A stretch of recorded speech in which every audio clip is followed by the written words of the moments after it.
हरियाणा से जुड़ी हर latest update के लिए घंटी बजाएं और सब्सक्राइब करें STV हरियाणा न्यूज, सच के साथ खबरें बेबाक।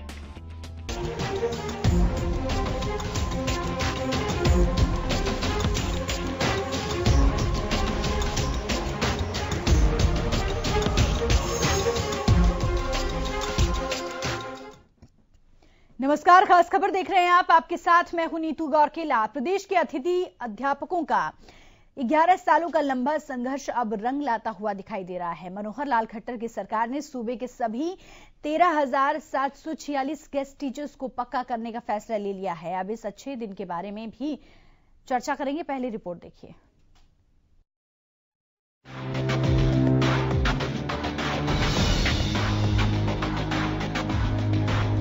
प्रदेश के अतिथि अध्यापकों का 11 सालों का लंबा संघर्ष अब रंग लाता दिखाई दे रहा है। 54 छोटे बड़े आंदोलनों के बाद मनोहर लाल खट्टर की प्रदेश सरकार ने सूबे के सभी 13,746 गेस्ट टीचर्स को पक्का करने का फैसला ले लिया है। विधानसभा के बजट सत्र में गेस्ट टीचर्स को पक्का करने के लिए बिल पेश होने की संभावना है। 31 जनवरी 2019 तक 10 साल की सेवा पूरी करने वाले गेस्ट टीचर्स को सरकार पक्का करेगी। पिछली हुड्डा सरकार में करीब 22,000 गेस्ट टीचर्स की भर्ती हुई थी। 20 दिसंबर 2005 से 16 दिसंबर 2007 के बीच में गेस्ट टीचर्स की नियुक्ति हुई। 13 जून 2015 को सरकार ने 3,581 गेस्ट टीचर्स को सरप्लस बताते हुए हटा दिया। सरप्लस बताकर हटाए गए गेस्ट टीचर्स में से 5 ने खुदकुशी कर ली। 180 गेस्ट टीचर अब तक अलग अलग कारणों से दिवंगत हो चुके हैं। सरप्लस बताकर हटाए गए गेस्ट टीचर सुप्रीम कोर्ट में केस जीत गए। पिछले 14 सालों में करीब 8,000 गेस्ट टीचर्स ने नौकरी छोड़ दी। गेस्ट टीचर 2008 से नियमित किए जाने की मांग कर रहे हैं।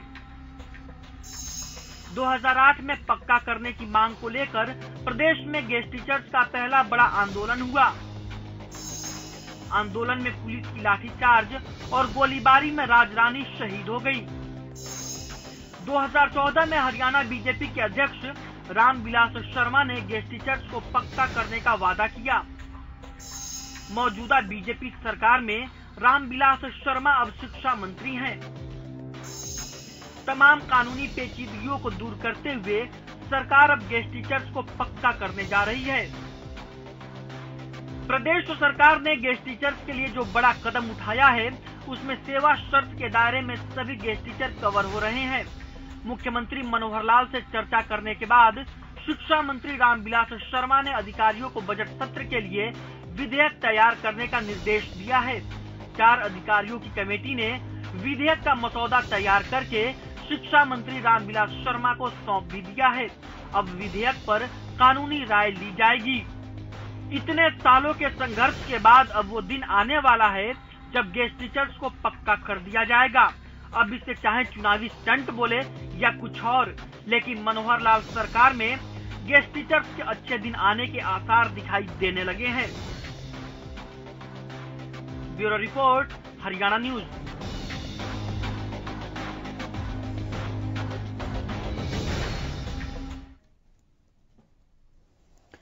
तो गेस्ट टीचर्स के अच्छे दिन आ ही गए हैं। 11 सालों का लंबा इंतजार अब खत्म होने वाला है, क्योंकि सरकार ने फैसला लिया है कि इन गेस्ट टीचरों को पक्का किया जाए। हमारे साथ राकेश गुप्ता, पॉलिटिकल एडिटर, सीधे लाइव जुड़ रहे हैं चंडीगढ़ से। उनका रुख कर लेते हैं।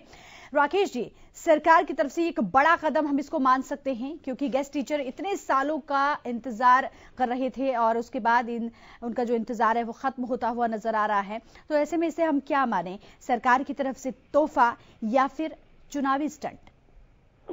नहीं तो देखें, इन दोनों बातों से हटके अभी जो सरकार के द्वारा किया जाना है, काफी कुछ किया जाना है।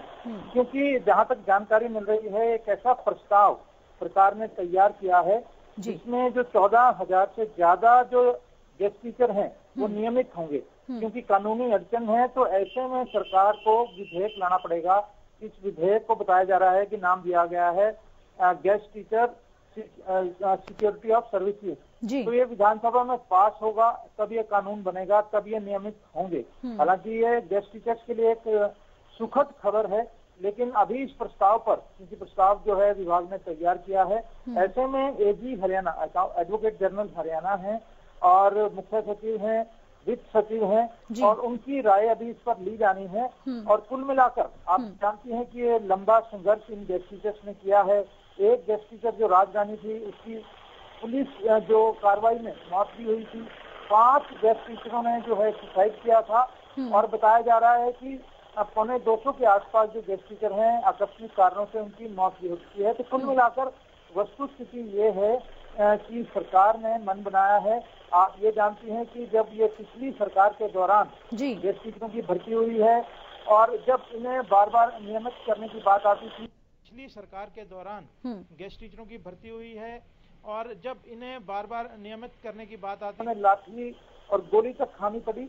और तब जब भाजपा की सरकार नहीं थी, भाजपा के प्रदेशाध्यक्ष हों, शिक्षा मंत्री रामविलास शर्मा हैं, या फिर अनिल विज जो इसमें स्वास्थ्य मंत्री हैं, इनके घरों पर जाकर, इनके प्रदर्शनों में जाकर लगातार पहली कलम से जो है इन्हें पक्का करने की बात करते रहे, लेकिन ये नियमित नहीं हो पाए। लेकिन इतना यह तक पक्की बात रही, सरकार ने कानूनी अड़ंगों के बाद भी इन्हें जो है नौकरी से नहीं हटाया। और जबकि पंजाब हरियाणा हाई कोर्ट के बकायदा आदेश है कि नियमित भर्ती के बाद इन्हें हटाया जाए, सरकार तरह तरह की स्थिति लेकर इन्हें अब तक काम पर बनाए हुए हैं।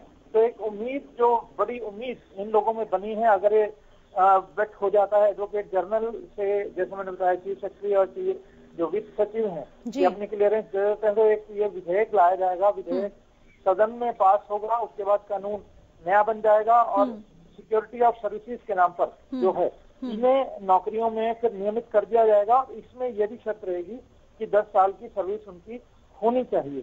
जी नीतू, बिल्कुल। राकेश जी, अगला सवाल मेरा आपसे ये है कि जिस तरीके से हम मौजूदा स्थिति प्रदेश में देख रहे हैं, एनएचएम कर्मचारियों की हड़ताल है, आंगनबाड़ी वर्कर्स हड़ताल पर हैं, तो ऐसे में इस जो सरकार की तरफ से ये फैसला लिया गया है कि गेस्ट टीचरों को अब पक्का किया जाएगा, तो इसका कहीं ना कहीं नेगेटिव इफेक्ट जो है वो इन पर देखने को मिलेगा, क्योंकि ये कर्मचारी भी पिछले लंबे समय से हड़तालरत हैं। देखिए, फिलहाल इसका क्या इम्पैक्ट रहता है, ये एक देखने वाली बात रहेगी, क्योंकि एनएचएम कर्मचारी, जैसा आपने बताया, आंगनवाड़ी कर्मचारी भी हैं। और दूसरी बात ये है, हम इन्हें जो है उनके साथ नहीं जोड़कर देख सकते, क्योंकि ये गेस्ट की बात थी। एनएचएम हम इन्हें जो है उनके साथ नहीं जोड़कर देख सकते, क्योंकि ये गेस्टेस की बात थी। एनएचएम कर्मचारियों की अब कार्रवाई है, क्योंकि उन पर पहले भी कार्रवाई हुई, सरकार ने वापस ले ली थी, लेकिन एक शक्ति के मोड़ पे आप जानते हैं कि स्वास्थ्य सेवाएं प्रभावित हैं प्रदेश में। तो ऐसे में इनको लेकर, क्योंकि ये चुनावी वर्ष है, नहीं तो आपको ये भलीभांति जानना चाहिए। इसीलिए राकेश जी, इसीलिए ये सवाल यहाँ पर उठ रहा है, क्योंकि एक तरफ कहीं वो ये ना कहें कि हमारे साथ भेदभावपूर्ण रवैया जो है वो सरकार की तरफ से अपनाया जा रहा है। तो ये सवाल तभी खड़ा हो रहा है क्योंकि एक तरफ जैसे गेस्ट टीचर हम देख रहे थे, बीच में लगातार उनकी तरफ से आवाज उठाती गई कि उनको पक्का किया जाए, हड़ताल उनकी तरफ से किए गए, अनिश्चितकालीन हड़ताल पर चले गए, बड़ी मुश्किल से बातचीत के बाद उनको शांत किया गया।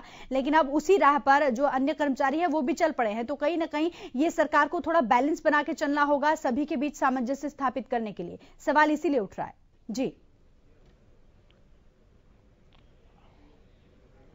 हाँ, बिल्कुल, इसमें कोई दो राय नहीं है नीतू, जैसा आपने कहा। लेकिन जैसा मेरा भी मानना है, जैसा आपका कहना है कि चुनावी वर्ष है, ऐसे में कर्मचारियों की नाराजगी झेलना जो है सरकार के बूते की बात नहीं है। एनएचएम कर्मचारी भले ही हों, आपने इससे पहले भी याद होगा कि गत वर्ष भी इस तरह का आंदोलन जो है एनएचएम कर्मचारियों ने किया था, लेकिन उन्हें टर्मिनेट भी किया गया, लेकिन ये कार्रवाई वापस ले ली गई थी। अब क्योंकि कर्मचारियों को भी मालूम है कि इस समय जो एक आप ये भी जानते हैं कि लोकसभा चुनाव का कोड ऑफ कंडक्ट आने वाला है, तो इन कर्मचारियों को लगता है कि इन 8-10 दिनों में जो होगा उनके हित का फैसला तभी होगा। इसीलिए आपने देखा है कि किस तरह से संघर्ष तेज कर दिया है। एनएचएम कर्मचारी भी सिर मंडवा रहे हैं, वो भी जॉब सिक्योरिटी चाहते हैं। तो ऐसे में सरकार का इनके प्रति क्या रवैया रहता है, यह भी देखने वाली बात होगी। लेकिन नाराजगी, जो नाराज करना इतने बड़े वर्ग को, मुझे लगता नहीं कि सरकार के बूते की बात है। इनके हक में भी फैसला जो है वो आएगा। लेकिन गेस्ट टीचर्स की जो मैंने बात की, हुड्डा सरकार के समय ये भर्ती हुए थे, लंबा इनका संघर्ष हो गया है।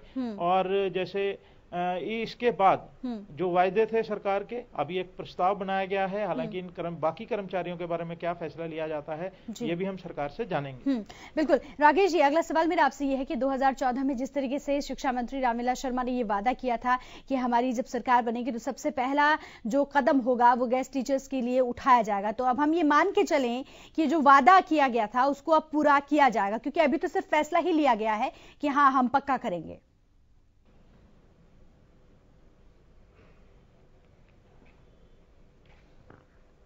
देखिए नीतू, इसको अभी फैसला भी नहीं कह सकते, इसको एक कदम कह सकते हैं, क्योंकि ये प्रस्ताव तैयार किया गया है। प्रस्ताव जो है हालांकि इसमें दो राय नहीं है कि इसको कोई ठुकराया जा सकता है, इनकार हो सकता है। प्रस्ताव फिर भी प्रस्ताव रहता है जब तक अंतिम मुहर ना लगे। विधेयक बनेगा, विधानसभा में आएगा, विधानसभा में भाजपा जो कंफर्टेबल स्थिति में है वहां पर भी पास हो जाना है, क्योंकि किसी भी दल की स्थिति ये नहीं है कि वो इस पर इफ एंड बट करे। हाँ, इसकी इनमें और बढ़ोतरी के लिए चर्चा हो सकती है कि इनको और क्या दिया जाए, लेकिन जो प्रस्ताव सरकार लाएगी उस पर इफ एंड बट कुछ नहीं होने वाला है। और जैसा, क्योंकि सरकार का, जैसे मैंने पहले बताया कि भले ही रामविलास शर्मा जो इस समय शिक्षा मंत्री हैं, अनिल विज जो इस समय स्वास्थ्य मंत्री हैं, सुभाष बराला जो इस समय प्रदेश भाजपा के अध्यक्ष हैं, ये सभी लोग जाकर गेस्ट टीचरों के धरने पे, जब वो हुड्डा सरकार के खिलाफ प्रदर्शन करते थे, धरने देते थे, आंदोलन करते थे, तब ये लोग इनको भरोसा दिलाकर आए थे। और यही भरोसा जो था इनका यही था कि सरकार बनते ही इनके हक में फैसला लिया जाएगा। लेकिन अब आप जानती हैं कि 4.5 साल सरकार को बने हो गया है और फैसले की घड़ी अब आई है। और इसके साथ साथ दूसरी बात ये भी है, क्योंकि कानूनी अड़चनें भी इसमें रही। हालांकि सरकार ने इनको सेवा मुक्त नहीं किया हर स्थिति के बावजूद, इन लोगों के लिए भी ये भी राहत भरी बात रही। और दूसरी सुखद बात अब ये आई है कि इस तरह का फैसला लेने जा रही है सरकार। अगर ये प्रस्ताव बन जाता है, विधेयक हो जाता है, विधेयक पास हो जाता है, तो एक नए कानून के तहत इन्हें जो है पक्का कर दिया जाएगा। बिल्कुल पक्का कर दिया जाएगा। लेकिन हम ये कह सकते हैं राकेश जी कि एक बड़े पाले को अपने पक्ष में सरकार करने जा रही है, क्योंकि गेस्ट टीचर्स काफी लंबे समय से आंदोलनरत रहे और उसके बाद ये फैसला काफी सुनहरा फैसला हम इसको मान सकते हैं राकेश जी, अगर ये कंफर्म हो जाता है तो।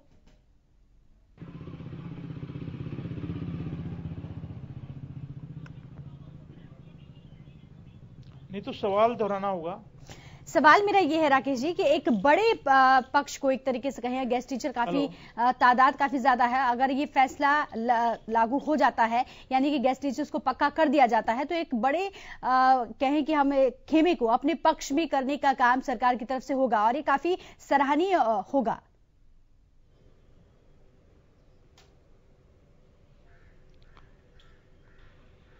हाँ बिल्कुल, इसमें कोई दो राय नहीं है। 14,000 से ज्यादा ये गेस्ट टीचर हैं और अगर एक बड़ा वर्ग, जैसे आपने कहा, एक बड़ा वर्ग है और एक वायदा किया हुआ वर्ग है, जिसे वायदा किया गया चुनावों के दौरान, अगर निसंदेह ये नियमित किए जाते हैं तो सरकार को इसका लाभ मिलेगा। और ये इस ऐसे एक टाइमिंग भी राजनीति में देखी जाती है, ऐसी टाइमिंग है जब इन्हें नियमित किया जा रहा है, तो ऐसे में निसंदेह इन्हें लाभ मिलेगा, सरकार के पक्ष में रहेगा और गेस्ट टीचरों को भी इसका एक लाभ मिलेगा, क्योंकि एक लंबा अरसा, जैसे मैंने बताया कि हो गया है उन्हें दर दर भटकते हुए। अगर ये फैसला हो जाता है, गेस्ट टीचर नियमित हो जाते हैं, तो उन गेस्ट टीचरों को जिन्होंने एक अपने एज में, एक जवानी की उम्र में जो है ज्वाइन किया था गेस्ट टीचर और अब एक ढलान की तरफ आ गए हैं, उन्हें भी उस एज में एक सिक्योरिटी ऑफ जॉब रहेगी, उन्हें भी एक राहत रहेगी, उनके परिवार को एक बहुत बड़ी सुख की बात रहेगी, उनके लिए सुखद रहेगा सब। बिल्कुल बिल्कुल। चलिए, बहुत शुक्रिया राकेश जी हमारे साथ जुड़ने के लिए। और इसी के साथ ही गेस्ट टीचर भी हमारे साथ फोन लाइन में जुड़े हैं, अजय लोहान जी। अजय जी, बहुत स्वागत है आपका हरियाणा न्यूज पर। जी धन्यवाद मैम। जी अजय जी, बहुत ही अच्छा हम इसको कहेंगे, सरकार की तरफ से पहल अब की गई है आप लोगों के पक्ष में कि पक्का आप किया जाएगा गेस्ट टीचरों को, क्या कुछ कहेंगे आप? देखिए नीतू जी, सबसे पहले तो मैं हरियाणा चैनल का धन्यवाद करना चाहूंगा कि जिसने पिछले 12 साल से लगातार गेस्ट टीचरों की समस्या को अपनी आवाज बनाए रखा। और अगर अब सरकार ऐसे में कुछ करती है, अगर गेस्ट टीचरों का समाधान करती है, तो निश्चित रूप से इसके लिए हरियाणा न्यूज का भी गेस्ट टीचर बहुत बहुत धन्यवाद करना चाहेंगे, क्योंकि विधानसभा चुनाव से पहले हरियाणा के शिक्षा मंत्री श्री रामविलास शर्मा ने हमारे से वायदा किया था कि पहली कलम से गेस्ट टीचरों को नियमित किया जाएगा। लेकिन 4.5 साल का समय बीत गया है, सरकार वायदे पे वायदे कर रही है और साथ में बार बार आश्वासन दिया जाता है हमें कि हम पक्का करेंगे, लेकिन जब तक सरकार ये विधेयक नहीं लाती है और जब तक गेस्ट टीचर नियमित होकर वो फाइल हमें नहीं मिल जाती है, तब तक देखिए हम पूर्ण रूप से इस बात के बारे में कुछ भी नहीं कह सकते। लेकिन अजय जी, 11 सालों का लंबा इंतजार और इस इंतजार के बाद अगर सरकार की तरफ से ये पहल की जाती है और ये संदेश आता है कि अब गेस्ट टीचरों को पक्का किया जाएगा, तो वाकई में एक खुशी की बात हम इसको कहेंगे कि खुशी महसूस होती है, क्योंकि काफी लंबे समय से आप लोग संघर्ष करते आए हैं। तो क्या इसे आप अच्छे दिन नहीं मानते? देखिए नीतू जी, पहले तो मैं बता दूं कि पिछले 13-13.5 साल हो गए गेस्ट टीचरों को अपनी सेवाएं देते हुए, और तकरीबन 14,000 के करीब गेस्ट टीचर अपनी सेवाएं पिछले 13 साल से ज्यादा समय से दे रहे हैं, और उनमें से 7,000 के करीब गेस्ट टीचर ऐसे हैं जो 3 से 4 साल में अभी रिटायर हो जाएंगे। तो ऐसे में देखिए, अगर सरकार इस तरह का बिल लेके आती है तो वास्तव में इसमें कोई दो राय नहीं है कि ये खुशी की बात है, और कहीं ना कहीं गेस्ट टीचरों के अच्छे दिन आएंगे अगर सरकार अपना वायदा पूरा करती है और इस बिल के माध्यम से सभी गेस्ट टीचरों को नियमित करती है। तो चलिए, बहुत शुक्रिया आपका अजय जी हमारे साथ जुड़ने के लिए। तो गेस्ट टीचरों का जो लंबे समय का प्रदर्शन रहा या फिर कहें कि आंदोलन में रहे गेस्ट टीचर्स, काफी आवाजें उठी और उसके बाद अब ये फैसला जब सरकार लेने जा रही है कि अब इसको पक्का किया जाएगा गेस्ट टीचरों को, तो ये हम कह सकते हैं कि वाकई में गेस्ट टीचरों के अच्छे दिन अब आने वाले हैं। लेकिन वहीं दूसरी तरफ जो अन्य कर्मचारी अभी हड़ताल पर हैं, प्रदर्शन कर रहे हैं, उनके लिए कहीं ना कहीं अब ये सरकार के लिए कहें कि समस्या बन सकती है, क्यों कहीं ये ना कहें कर्मचारी की भेदभावपूर्ण रवैया सरकार की तरफ से अपनाया जा रहा है। मेरे साथ बस इतना ही, दीजिए इजाजत, नमस्कार।